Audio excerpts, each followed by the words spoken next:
Estamos aqui no local que vai ser realizado o evento de ufologia.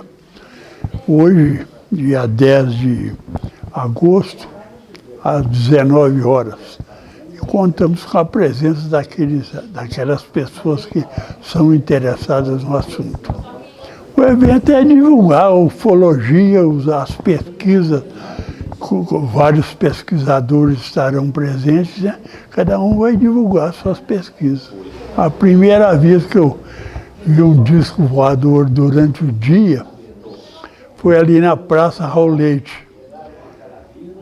Eu estava de pé e o guarda do banco me chamou. De repente nós vimos um objeto redondo que pairou acima da cidade. E aí eu gritei ao disco, todo mundo que estava no banco saiu e viu. O objeto depois voou e desapareceu. E aí que eu me tornei ufólogo a partir dessa data. O meu trabalho, né, nessas pesquisas, eu fiz uma relação do folclore com os OVNIs. Então eu mostro que essas assombrações folclóricas e muita coisa do folclore brasileiro, na realidade, são discos voadores, com a mãe do ouro, boitatá, lamoa, carbúnculo, macaxeira e outros mais. Bom, pessoal, meu nome é Albert Eduardo, eu sou fundador e criador da AMPIL, Associação Mineira de Pesquisa Ufológica, e hoje eu estou aqui em Passatempo para prestigiar esse evento maior, que reverte a homenagem ao nosso amigo e querido faleiro, né? E eu vou falar um pouco sobre os nossos visitantes, né? Que eu sou um dos poucos que acredita que esse povo não é bom. Eles não estão aqui para fazer o bem. E trago provas irrefutáveis. Daqui a pouco começamos, aí vocês vão ver com calma. Bom, como todo evento ufológico, inclusive tem o Nijinho, tem o Paulo, eu e outros aqui, né, que eu pensei que vão participar. É um evento que serve para aumentar a credibilidade, né, da ufologia científica, e ao mesmo tempo elevar o nome da cidade, né? Que isso aqui é uma cidade que os contatados vocês vão ver daqui a pouco. É pouca coisa não, casos pesados, hein? Meu nome é Paulo Barack Werner, sou editor da revista OVNI Pesquisa e diretor do CIPFAM. Estamos aqui hoje no terceiro encontro de ufologia em Passatempo, que vai homenagear o grande mestre Antônio Faleiro, e eu vou falar um pouco do meu lançamento do livro, Os Invasores, que fala de 34 anos de pesquisas em Minas Gerais, juntamente com o mestre Faleiro. Sim, resgatar a memória da ufologia mineira, que o Faleiro é um dos pioneiros, né? Foi integrante do CIOANI, ele fazia parte daquele movimento da Força Aérea Brasileira de envio de informações, então o Faleiro é uma biblioteca viva da ufologia e hoje nós estamos aqui com todo o mérito para poder homenagear a pessoa do pesquisador Antônio Faleiro.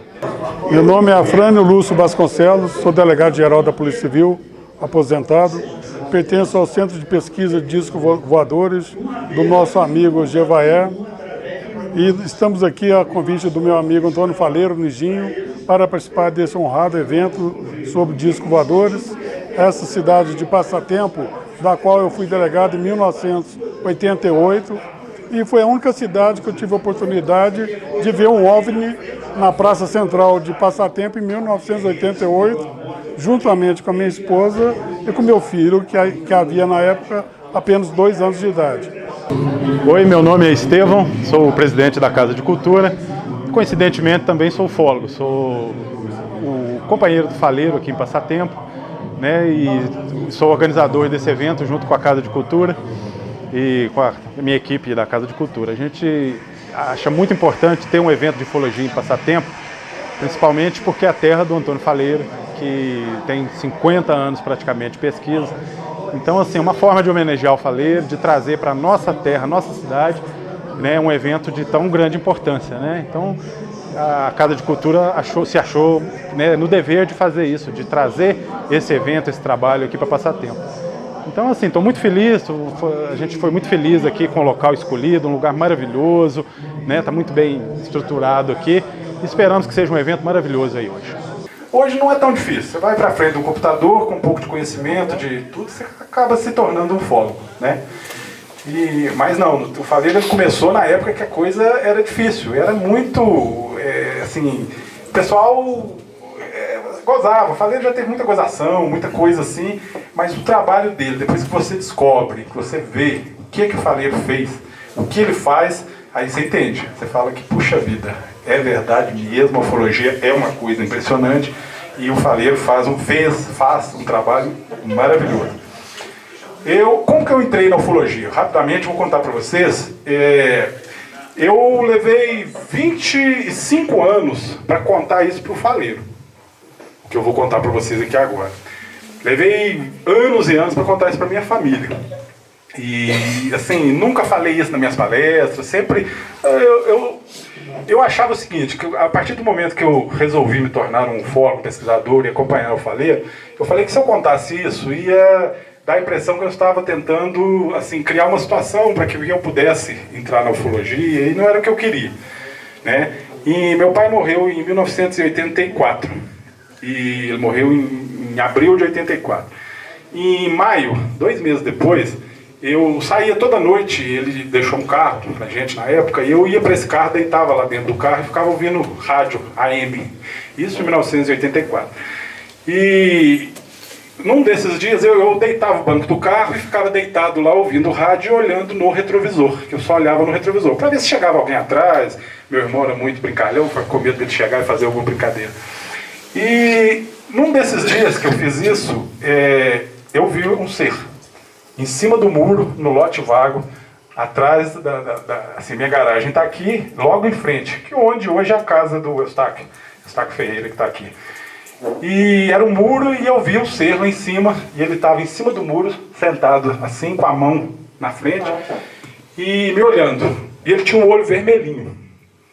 E aquilo me apavorou, todo negro, escuro, com o olho vermelho e tudo. Eu fiquei louco, eu tinha 13 anos, fiquei doido, saí do carro, na hora que eu olhei para trás assim, desapareceu, no meio do lote vago. Aquilo me deixou muito impressionado. Minha mãe, depois, muitos anos, ela se lembra que eu fiquei noite sem dormir, fiquei apavorado e tudo. E eu tinha, como todo mundo, leigo, a visão que tinha visto um demônio, ou algo parecido, um fantasma, um monstro. Qualquer coisa que a imaginação de 13 anos possa dizer. E eu posso dizer para vocês que eu superei isso graças ao Nijin. Por quê? Porque num belo dia eu saí e passando de fora da casa dele, que eu moro a 100 metros da casa dele, aqui em Passatempo, minha casa fica a 100 metros da casa dele, né? Passando assim, eu vi o Nijin com algumas fotos na parede, alguns desenhos que ele fazia, que ele sempre fez durante a trajetória dele, um retrato falado de todas as observações que eram relatadas para ele. Então eu vi nesses retratos falados várias formas de ETs. E quando eu cheguei perto de um, meu corpo estremeceu porque eu vi uma coisa muito parecida com o que eu tinha visto. E aí eu comecei a seguir incansavelmente o Faleiro. E fui atrás e perguntei e tudo. E eu me lembro claramente que um dia ele virou para mim e falou assim: Estevão, eu vou fazendo perguntas demais, né, um adolescente. Ele falou: Estevão, você chegou no limiar. Se você continuar a perguntar, se você continuar a querer saber, sua vida nunca mais vai ser a mesma. Você está num caminho que se você ou você para agora, ou você volta para trás, porque se você continuar, acabou. Você vai deixar de acreditar em muita coisa, porque eu fui coroinha da igreja, minha mãe tem uma formação religiosa e tudo mais. E eu falei, não, vou continuar, porque eu descobri que o trabalho dele era uma coisa fantástica, uma coisa impressionante, uma coisa, assim, tudo que eu vi em toda a minha vida, o mais sério, o mais impressionante é o trabalho que ele fez, que eu depois comecei a ajudar um pouco, né? Mas assim, o que o Faleiro traz para a ufologia é uma coisa de outro mundo, uma coisa impressionante. Aí fui aprendendo, fui estudando, comecei a estudar, e isso acabou melhorando minha vida. Eu, de um adolescente bobo do interior, eu acabei indo para o Belo Horizonte e melhorei bastante meus conhecimentos, comecei a ler, devorar tudo que eu tinha de ufologia, e acompanho o Faleiro até hoje, né, nessa luta aí, nessa batalha. Então, gente, é isso. Eu criei a ASPET, Associação de Pesquisas Extraterrestres, que hoje em dia a ufologia mudou muito. Os grupos de pesquisa, né, Paulo? Antigamente era por boletins. A gente fazia boletins impressos e mandava por correio. O mundo mudou. Hoje a ufologia está diferente. Hoje você entra na internet, você conhece lá 30 ufólogos que talvez nunca fizeram uma vigília ufológica, nunca saíram de casa, tá ali na frente do computador fazendo ufologia. A gente não, a gente aqui é diferente, a gente faz ufologia lá na rua, onde o Nijin sempre foi atrás das pessoas, das naves, dos ETs, dos casos, dos contatos que aconteceram, né? Então, assim, a pesquisa de campo, a verdadeira pesquisa ufológica, que é o que eu considero, que é assim, a pesquisa... Lógico que você precisa da internet para divulgar, precisa de tudo, mas o Faleiro nunca precisou, ele simplesmente precisou falar a verdade, o que ele fez a vida inteira. Tudo que aconteceu, ele narrou, contou, né? Tem o caso aqui do nosso Wilson, que depois vai falar pra gente aqui, vai contar o caso dele. Então, assim, o Passatempo teve a sorte, não é que aqui aparece mais que em outros lugares, não é. Passatempo teve a sorte de ter, há mais de 50 anos, um pesquisador de plantão, registrando e olhando tudo e conseguindo ver e mostrar para todo mundo, né, e deixar esse legado maravilhoso para a ufologia.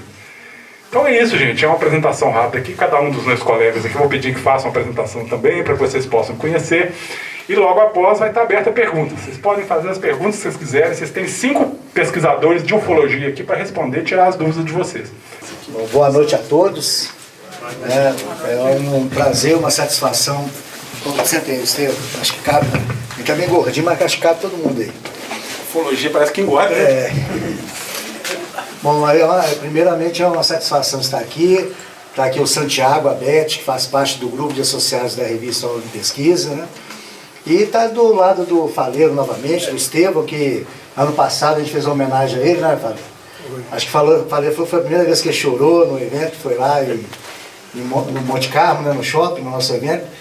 Bom, mas não vou tomar o tempo de todo mundo, não. Meu nome é Paulo Henrique Barack Werner, eu sou editor da revista OVNI Pesquisa. Eu comecei a pesquisar em 91. Em 94 eu comecei a fazer minhas pesquisas de campo e conheci no começo, né, o Albert, uma das palestras que o Albert desenvolvia. Aí eu conheci o Albert e tive o prazer de conhecer o Faleiro. Ele até autografou uma revista Planeta, um artigo do Faleiro na Planeta. Aí foi o primeiro autógrafo de um ufólogo. Eu ainda era bem novo, aí o Faleiro me deu, né, a honra de ter um autógrafo dele. E as ideias do Faleiro sempre bateram muito com a minha, né? Aquela teoria de que a Terra nada mais é do que um laboratório para esses seres que estão aqui. Tem as pessoas que falam que nos visitam, mas eu tenho uma outra teoria, né? Eu falo que são invasores, porque são seres que chegam ali de madrugada, atacam as pessoas da área rural, provocam pânico, medo, mortes em muitos casos, como lá no Pará, onde nós fomos ano passado, e o Albert, a equipe da OVNI Pesquisa. E no ano passado, quer dizer, esse ano, eu lancei o livro Os Invasores, que é 34 anos de pesquisas, e aqui na página 49 tem uma homenagem ao Faleiro, né? Uma foto que a gente tirou lá no observatório, né, Faleiro? Eu vou achar aqui a foto. Eu, o Márcio, quando a gente visitou lá o observatório, Catas Altas, né? Ponta Alta, como é que é? Lá no local do observatório. Ponte Alta. Ponte Alta. E o Estevam também, quantos programas, né, a gente fez lá em Belo Horizonte ao vivo, na televisão. Então a gente tem uma parceria já de longa data.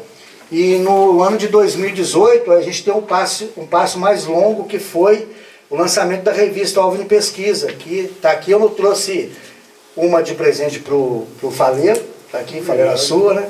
E uma para o Estevam.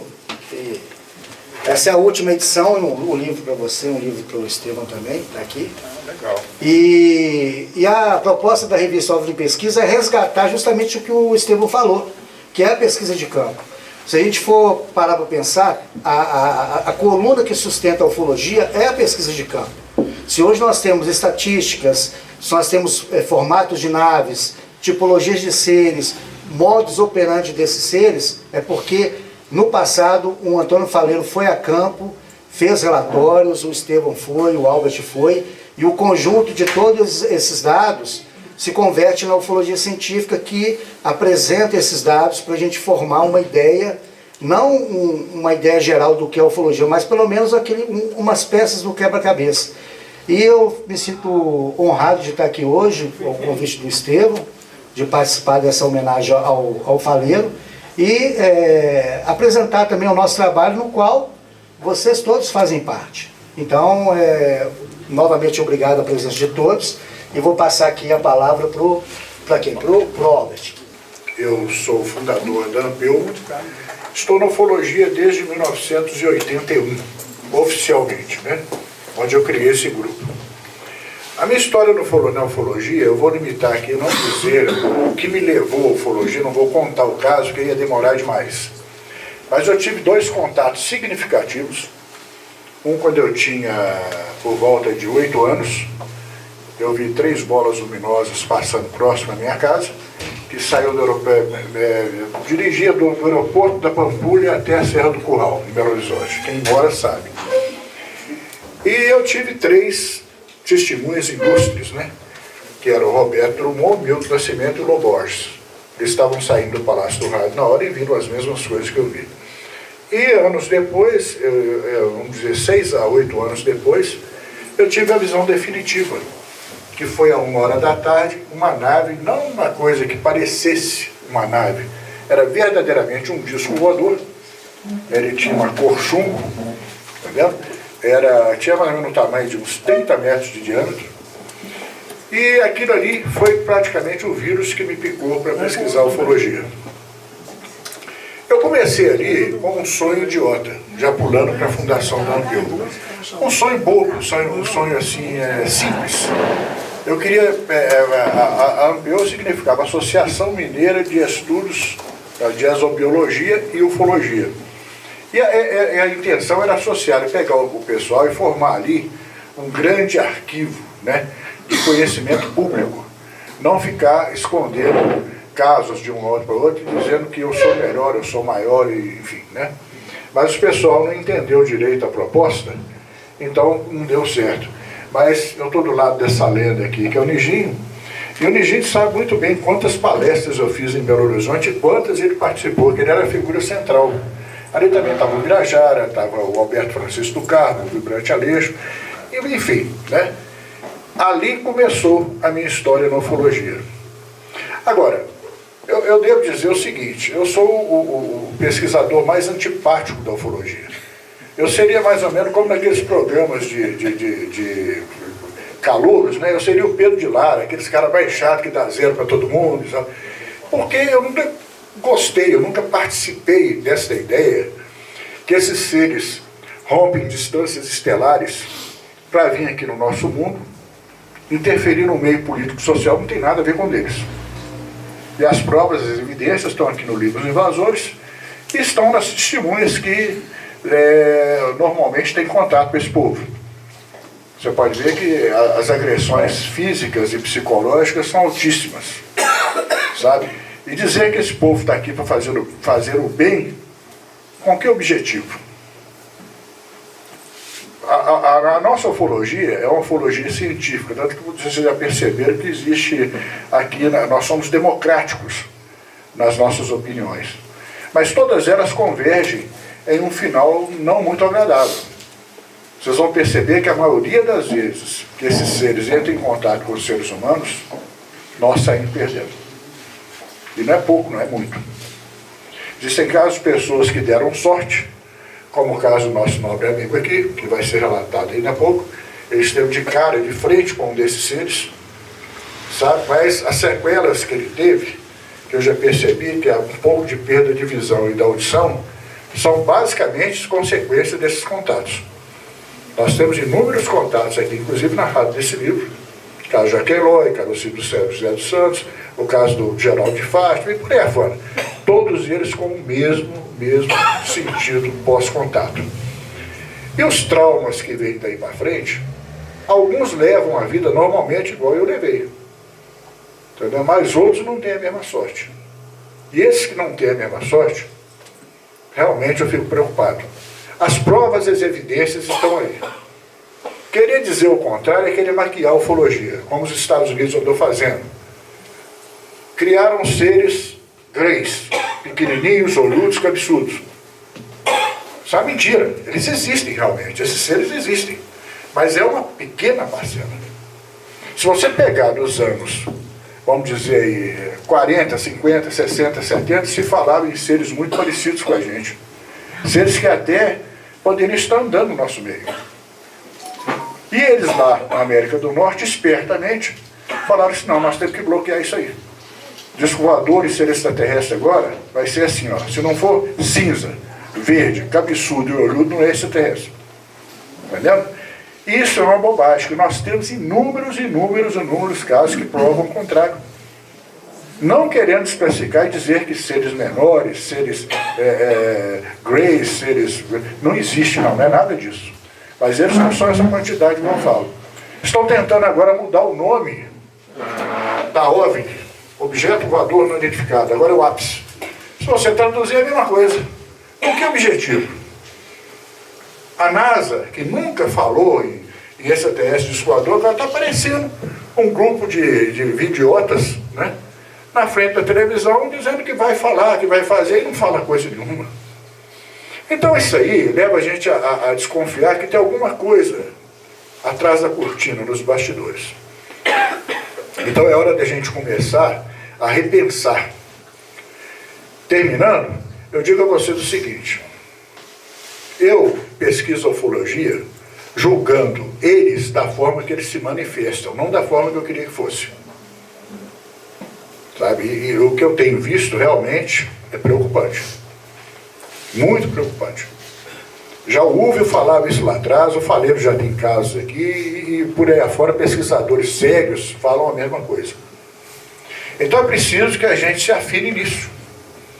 Porque isso aí pode, querendo ou não, significar um bom ou um mal para a humanidade presente e futura. Eu estava até falando aqui com a filha do Faleiro, que me falhou o nome aqui agora, né? Lilian. Obrigado. A respeito do comportamento. Se vocês notarem, sabe, eu tenho 56 anos ao contrário, eu 65, né? E se vocês pegarem o comportamento de gente da minha idade, 15 anos, e comparar com essas meninas de 15 anos, que 16, 18 estão por aí, vocês vão ver que existe uma distância, sabe, abissal da nossa época. Eu com 15 anos, eu nunca imaginei que ia ter isso aqui, ó. Ia conseguir falar com vídeo para tudo quanto é parte do mundo, entendeu? E hoje nós temos essa tecnologia na mão. O que aconteceu com a humanidade dos meus 15 anos para cá? Será que os valores, vamos dizer, espirituais e morais são os mesmos da minha época para o dia de hoje? Então era bom para se repensar nisso. As pessoas hoje vivem dependendo disso aqui. Se você tomar o celular de uma pessoa hoje, é a mesma coisa de você sequestrar a alma dela. Está tudo aqui dentro. Então, gente, era bom a gente começar a repensar que esses seres... Eu vou fazer a última comparação e fechar e passar para o Liginho. Não quero, né, eu já chamei eu alonguei demais. Eu quero dizer a vocês o seguinte: fazer 3 plataformas. Eu gosto muito de usar isso de exemplo. O índio, o não civilizado. Entenda como não civilizado, eles não têm tecnologias.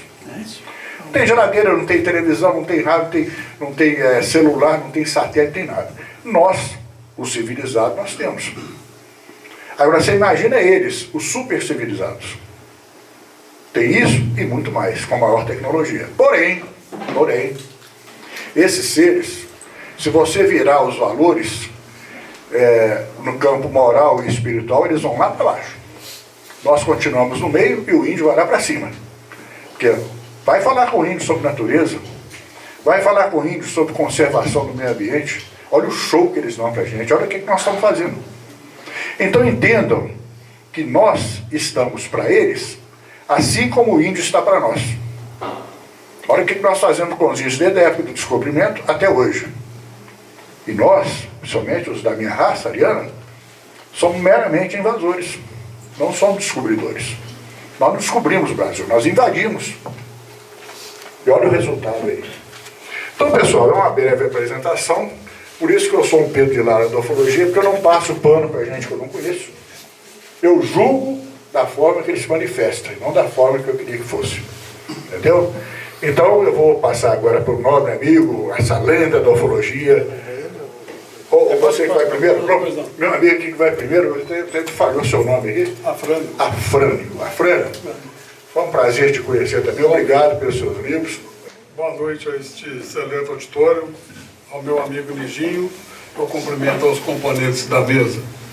Eu iniciei no Ufologia em 1979 em Belo Horizonte, no auditório da Faculdade de Direito, eu fiz Faculdade de Direito em Belo Horizonte, através do Cronenberg e do General Shoa.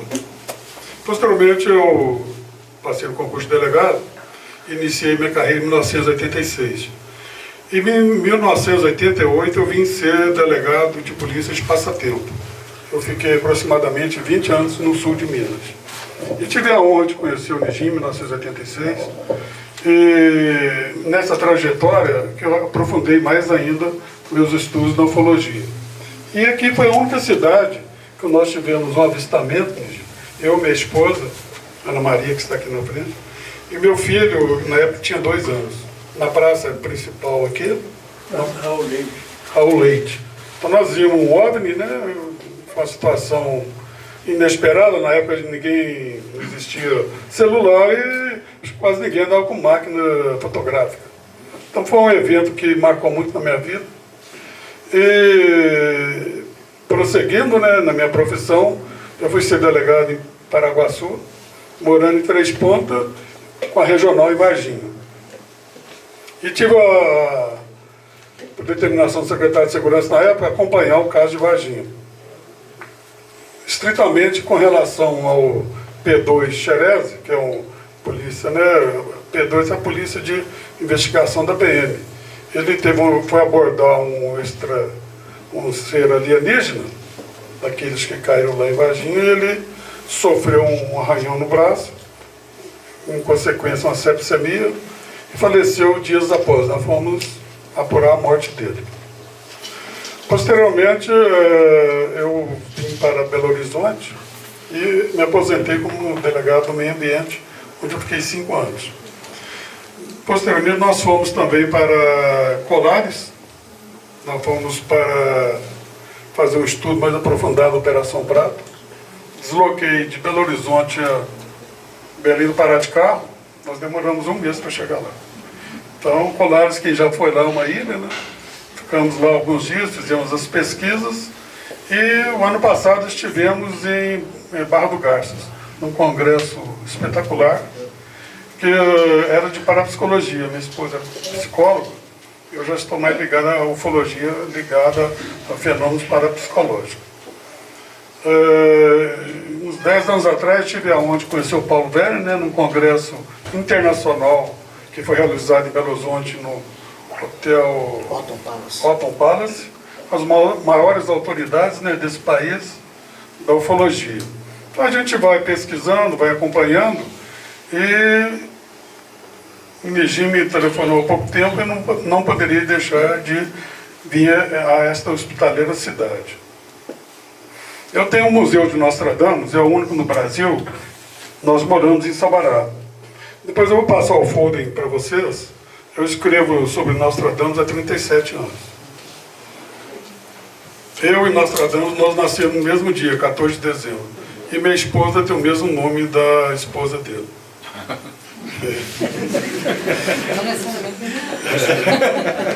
Meu filho tem o mesmo nome que eu coloquei. E nós casamos na igreja de São Lourenço, em Salão de Provence, onde estão os restos mortais de Nostradamus. Então eu fiz uma pesquisa durante 37 anos. Eu fiz um curso que antigamente chamava Biblioteconomia, hoje chama Ciência da Informação. Então eu tinha uma facilidade muito grande de pesquisa. E hoje eu tenho o maior material sobre Nostradamus no mundo. Aqui está meu primeiro livro, depois eu vou passar para vocês. Esse eu demorei 25 anos. E esse eu demorei 5 anos. Eu tenho aproximadamente 350 livros de Nostradamus em vários idiomas. Vocês estão convidados a conhecer o museu. Ele não é aberto ao público, tem que telefonar. Eu moro no local onde está o museu, em Sabará, e lá nós vamos recepcioná-los. Será um grande prazer, né, recebê-los. Eu não vendo meus livros, nunca vendi. Quem quiser, na última folha aqui, tem 3 instituições espíritas. Eu tive a honra de conviver 14 anos com Chico Xavier em Uberaba. Então, vocês fazem uma doação, quem quiser, faz para o Centro Espírita lá do Chico Xavier. Ao Centro Espírita de Sabará, que é do Dr. Fritz, chama Olhos da Luz, que é o melhor centro espírita do Brasil em curas. E o Centro Espírita Francisco de Assis, em Belo Horizonte, fica atrás do Cemitério da Colina, que é um centro de psicografia. Então, quem quiser adquirir os livros, eu escrevi aproximadamente até o ano 2030. Então, tem tudo sobre Nostradamus. Eu consegui condensar 350 livros, né, em 2 volumes. Eu estou à disposição de vocês para quaisquer perguntas e sinto muito honrado de retornar a essa querida cidade. Eu tive um primo aqui que chamava Solvin, e a dona Fiinha. E tive boas passagens aqui, né, Nígia, fazendo pesquisa. Fiquei pouco tempo aqui, aproximadamente 6 meses. E, mais uma vez, gostaria de, posteriormente, passar meus livros. E quem quiser mais conhecimentos, né, de Nostradamus, ligado à ufologia, ele tem várias matérias falando sobre os OVNIs, né, sobre os alienígenas, principalmente de Marte. Ele cita em algumas quadras o contato do nós, né, seres humanos aqui da Terra, com os alienígenas do planeta Marte. É só isso, muito obrigado. Esse sim, um verdadeiro mito. Isso aqui é uma pessoa que realmente representa a ufologia em Minas, no Brasil e no mundo. Com muita honra, Antônio Faleiro.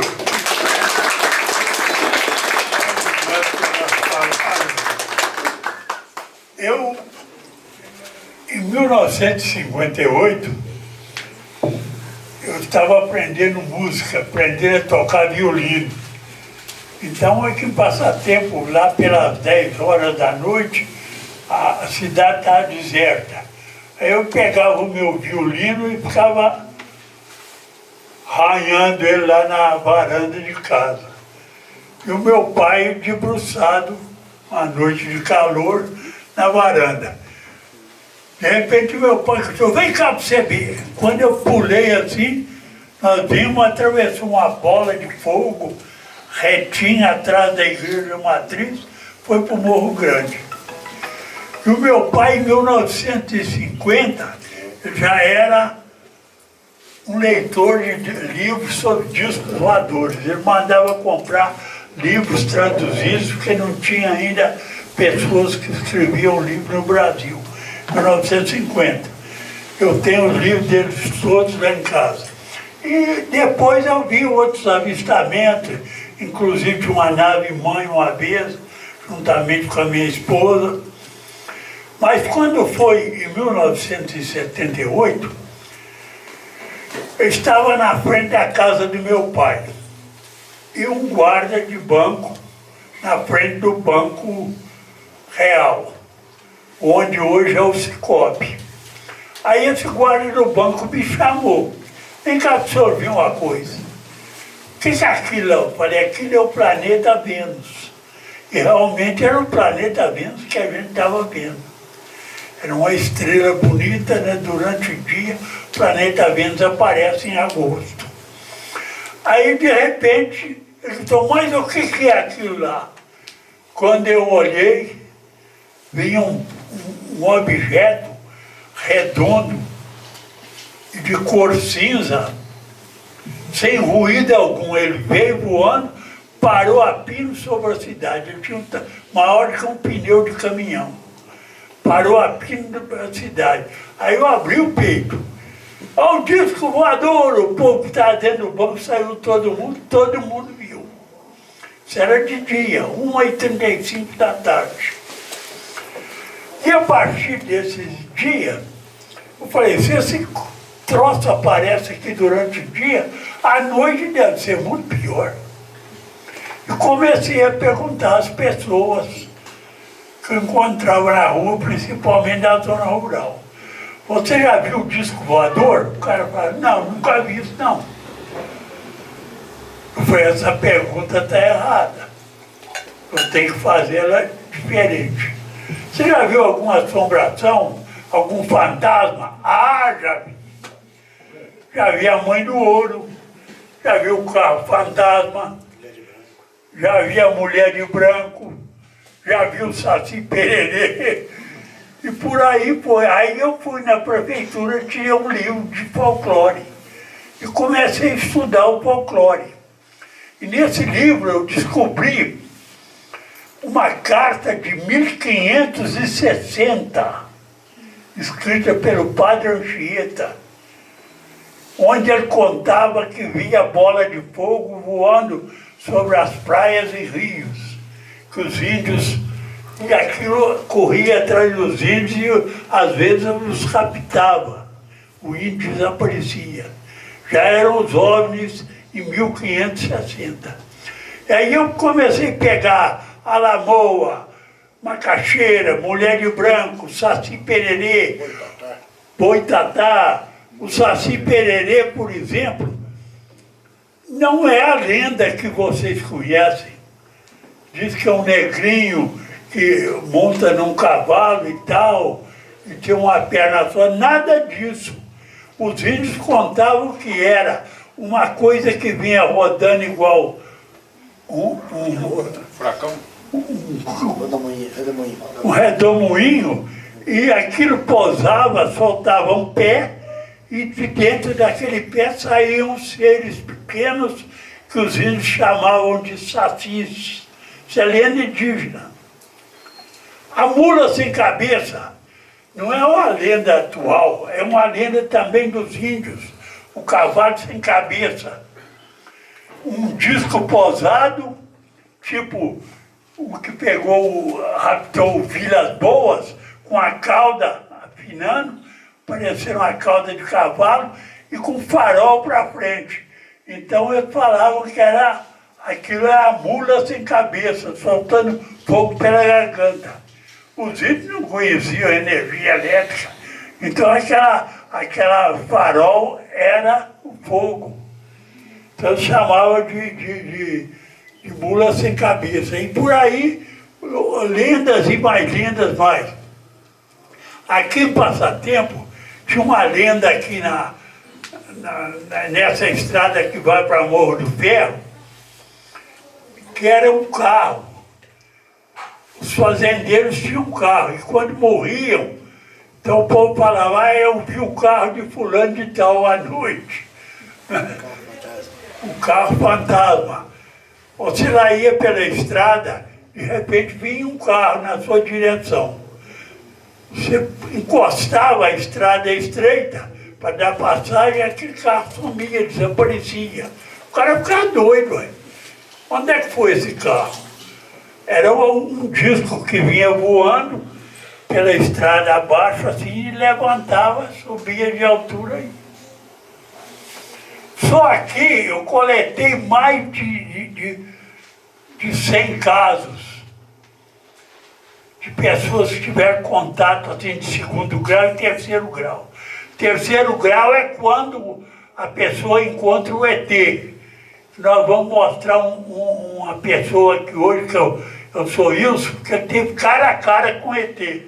Foi paralisado pelo ET. E segundo grau é quando deixa alguma sequela, dor de cabeça, marca no chão e outras coisas mais. Primeiro grau, quando você vê. Isso tudo o seu Wilson tem, né?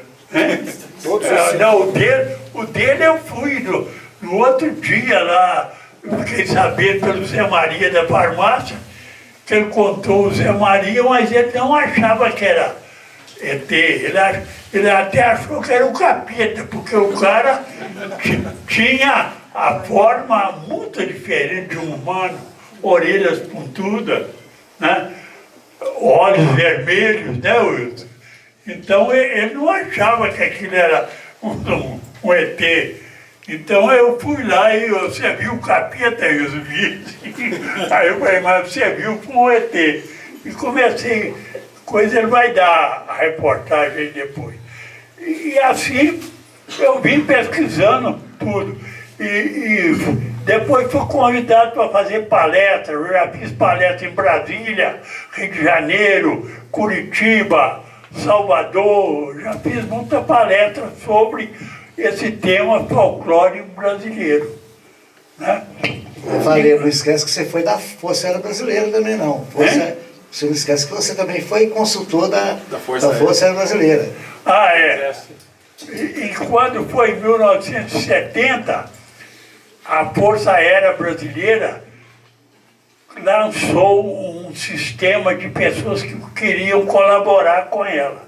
Então, eu e meu pai, nós entramos no programa, eles mandaram a carteirinha, eu tenho até hoje a carteirinha lá em casa. Cioane. E você pegava os relatórios, por exemplo, um caso que acontecia, mandava lá para a 4ª Zona Aérea, e essa 4ª Zona Aérea fazia a pesquisa lá.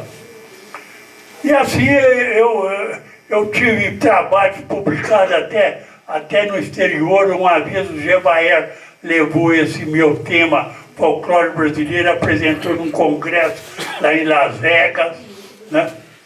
E espalhei pelo mundo tudo que eu sabia sobre o folclore brasileiro com a relação com OVNIs. E nos outros países também tem isso. Na Argentina tem a Madre del Ouro, que é a mãe do ouro. A mãe do ouro, o povo conta que é uma bola de ouro que fica voando nas serras. Vai para cá, vem assim, depois desce e some. Aí ela enterra dentro da serra. Nada mais do que um disco voando, abaixa, apaga a luz, pousa.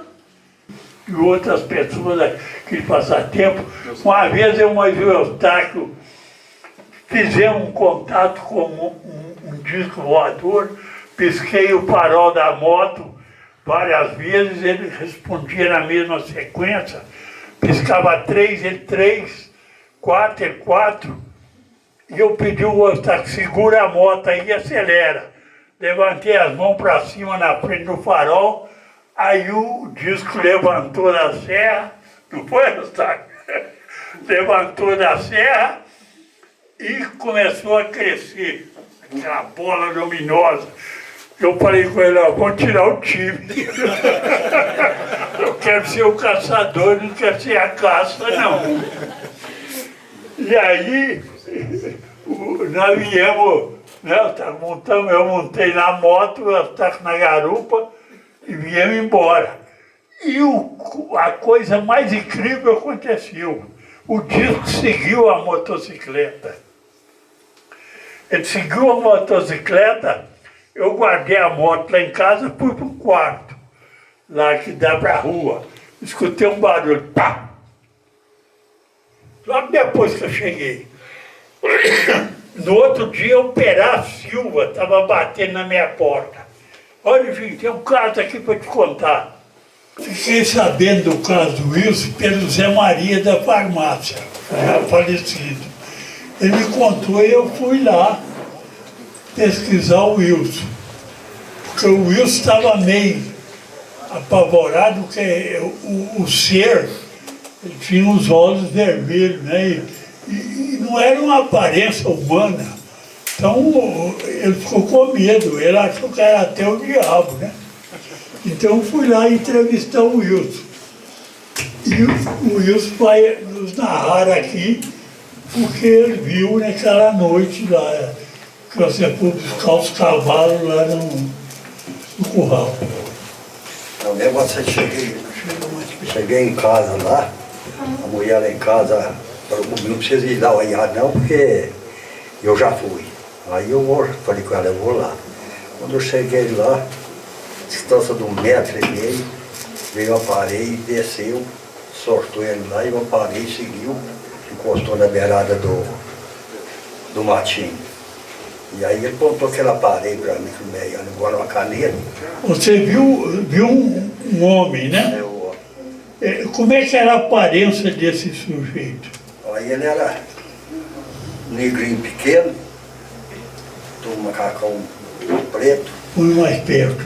E depois ele, conversando comigo, conversou muita coisa. Uma coisa que eu entendi, que ele falou para mim, que ele não ia fazer mal. Mas ele falava, não, ou você sentia na sua... Ele conversava. Durante o tempo comigo ele conversou. Mas falou na sua língua mesmo? Não. Então, como é que você soube? Pensou? Pensei. Ah, então, telepaticamente, ele recebeu a mensagem dele que ele não ia fazer mal, né? Foi. E como é que ele estava vestido? Está vestido um macacão preto e o capuz preto na cabeça, só estava aparecendo o rosto. O olho, o nariz dele e a orelha. O nariz era igual ao nosso? Diferente. Como que era o nariz? Mas tem assim, um nariz mais petitinho, despontadinho. Sim. Tipo de orelha, E a boca? a boca pequena. Pequena. A orelha era como a nossa ou não? Diferente. É, compridinho pra cima e despontada a barriga. Pontuda, orelha pontuda. E os olhos dele, que cor que eram? Vermelho. Vermelho? Então os olhos eram vermelhos. E a estatura dele, mais ou menos, 1,20 É 1,20 m por aí, é né? pequeno. E ele ficou gesticulando na sua frente, ele estava segurando na mão uma coisa, espécie de uma caneta. Perto da caneta. E ele apontava isso para você. O que aconteceu? Você podia mexer com qualquer coisa do corpo? Não mexia com nada. Hein? Não mexia com nada. Fiquei paralisado em pé lá, as duas vacas ficou em pé, parada também no sol. As vacas também ficaram paralisadas. Ficou, e as duas éguas lá de baixo. Ele apontava para ele uma caneta. Tipo de uma caneta. Então que foi paralisou, não é, Luiz? Enquanto ele tentou conversar com você, falou uma linguagem conhecida ou desconhecida? Desconhecida. Hein? É desconhecida. Você não entendeu a língua que ele falou? Não entendi. Podia ser francês, inglês ou uma língua lá do planeta dele, mas você não sabia o que era. Mas na sua mente, ele parecia que falava que não ia fazer mal a você. Ainda fez com a mão o dedo que aqui para mim, que não ia fazer mal. E a mão dele era 5 dedos? 5 dedos. A mão petitinha, mas 5 dedos. Estava de macacão Tava preto. preto. E você ficou frente a ele quantos Frente. minutos, mais ou menos? Ai, ficou mais uns 15 minutos aí pra lá. E depois o que aconteceu? Aí depois que ele pegou lá, que a Cir saiu, deixou que a parei vontade para mim, chegou na beirada do capãozinho. Ele entrou no parei, o parei suspendeu, ainda fiquei mais uns 10 minutos para senda. Mais ou Sim. menos. Aí depois você recordou o movimento Movimento. e correu para sua casa. Aí eu corri para casa, E o que aconteceu? Conta. chegou lá em casa, lá eu, apavorado que eu tenho, o menino tinha um braço na porta lá, a tramela arrancou, fui parar em cima da geladeira. E aí você perdeu a fala, não foi? Aí demorou a mulher perguntar o que era e tudo lá. Aí ela chegou a chamar o Maruí para poder trazer o cidade. Achei que não ia voltar, mas depois voltou para não precisar. Esse foi o contato de terceiro grau que aconteceu com o Wilson, que na época eu fiz a entrevista dele. Agora, o segundo contato ali já foi com o Davi Pereira. O Davi Pereira foi convidado, mas ele teve que ir a Aparecida do Norte, não compareceu aqui. O Davi conta que viu uma nave pousar e dela saíram 2 seres. E quando eles passavam em frente à luz da nave, ele escondeu na árvore. A luz era tão forte que parecia um raio-x. Ele via os ossos do corpo dos ETs, os 2 ETs, vocês viram aí. Então isso em decorrência da luz. Depois, quando a nave foi embora, ele desceu. Agora o caso do Wilson foi frente a frente, né, Wilson? Foi isso que teve sequela? Hein? Teve sequela? Você sentiu alguma coisa depois? Depois fiquei, o segundo do ouvido, fiquei. Nunca mais prestou, fiquei meio surdo. O quê? O ouvido, esse não tem não. O Eu parei ouvido? do ouvido. E depois passado há uns 4, 5 meses, ele dando sangue. E põe sangue até hoje. Hein? E o sangue, de 2 em 2 meses, 3 meses, ele sangue. Saiu O ouvido? Pode ter sido um aparelho sônico, né? Alguma coisa que emitiu um som, né? Né, igual aqueles... Uma frequência que talvez ele não tenha, né, não ouviu, mas afetou o tímpano. Dor de cabeça? Teve dor de cabeça? Umas 2 semanas com a dor de cabeça. E o caso do Wilson foi tão fantástico e tão real que ele não contou que viu o ET, não foi, Wilson? Você contou para o Zé Maria da Farmácia que viu o diabo, porque tinha os olhos vermelhos e não era uma aparência de homem comum, né? Então, aí ele contou para o Zé Maria me contou o caso, eu falei, diabo ele não viu, não, ele viu com o ET. Antônio, eu estou com uma dúvida aqui. Eu queria que o senhor Wilson dissesse, ele parou, o ser chegou até ele. Foi. E o senhor sabe mostrar para a gente qual a distância que o senhor ficou dele? Ou ele de você? A distância? 1,5 metro, assim, ele na... Pertinho, né? Pertinho. 1,5 metro ele ficou. E o ser apontava para ele sempre o objeto na mão, não é? Na mão. Era uma espécie de uma caneta, a forma era de uma caneta e ele apontava. Aquilo que fez a paralisação do Wilson. E essa nave não teria uma luz? Não, a nave ele não viu direito não, né, Wilson? Não. Ele viu o carro que subiu. Era de dia, ele só viu a... É porque ele Estava atrás de um matinho. Eu fui lá no local, o Wilson me narrou tudo no mesmo lugar onde ele viu. Então eu vi, tinha um matinho, tinha a nave que estava atrás do matinho. Que ano foi isso? Foi mais ou menos em 1984, 85, a data certa eu não sei agora. Enquanto o senhor estava paralisado e o extraterrestre estava na sua frente, o que aconteceu? Você disse que durou uns 15 minutos? Ele ficou falando com ele. Só que ele não entendia. Mas numa linguagem que ele não entendia. Podia ser inglês, francês, ou linguagem interplanetária. Uma comunicação, porém... Não entendia nada. Ele não entendeu. Ele só sentia na cabeça dele que ele não queria fazer mal para ele. Isso, não é, Luiz? Ele sentia, ele não quer me fazer mal. Era uma coisa assim, parecia que ele estava falando por telepatia com ele. O caso foi desse jeito, né? Alguém mais quer perguntar? Ô Wilson, se você quisesse vingar, tem 2 ET ali, você pode bater neles. Deixa eles ali pra você meter a mão neles.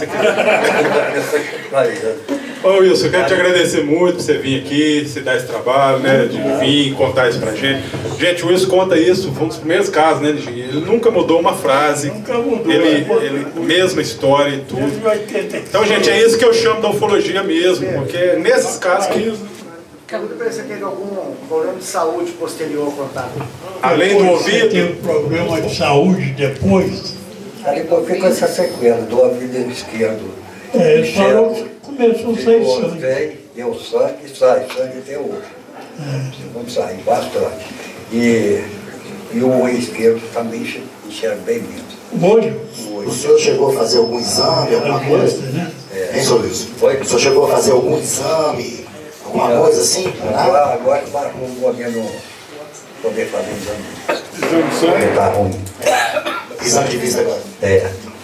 Na época até que não, né, Luiz? Na época. Ele não preocupou com nada. É um caso que eu considero um dos mais verídicos aqui, porque eu fui lá entrevistar ele, me levou no lugar, narrou tudo, como ele está narrando hoje a mesma coisa. Ô Wilson, a moça está perguntando ali, você tem algum trauma, alguma coisa, fica com medo, assim? Fico, entendi. Ah lá, hoje está com a caneta lá te apontando. Se quiser bater nele, pode bater, viu? Pode descontar.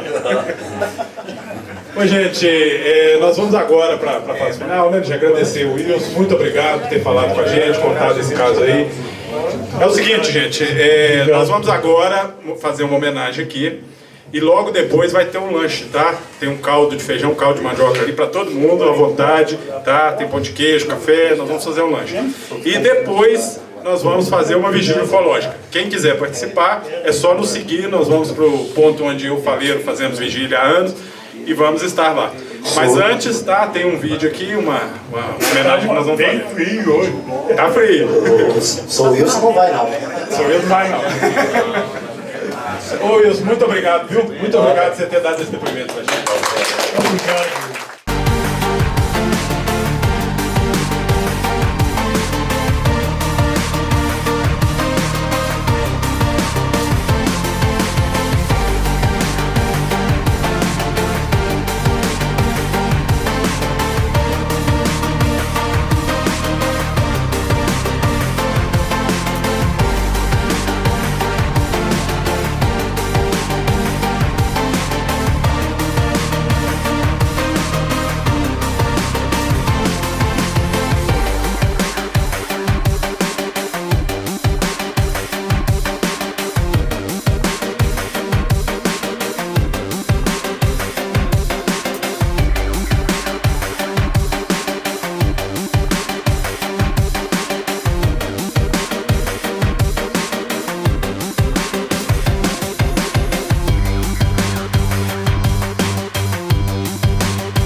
Casa de Cultura de Passatempo. Nós fomos premiados através da Lei Paulo Gustavo, que nos possibilitou fazer esse evento, trazer isso tudo aqui para vocês, fazer essa homenagem ao grande Nigino. Muito obrigado a todos. Quem quiser ir na vigília depois, tá? Depois do lanche aqui a gente conversa aí. Valeu, gente. Obrigado.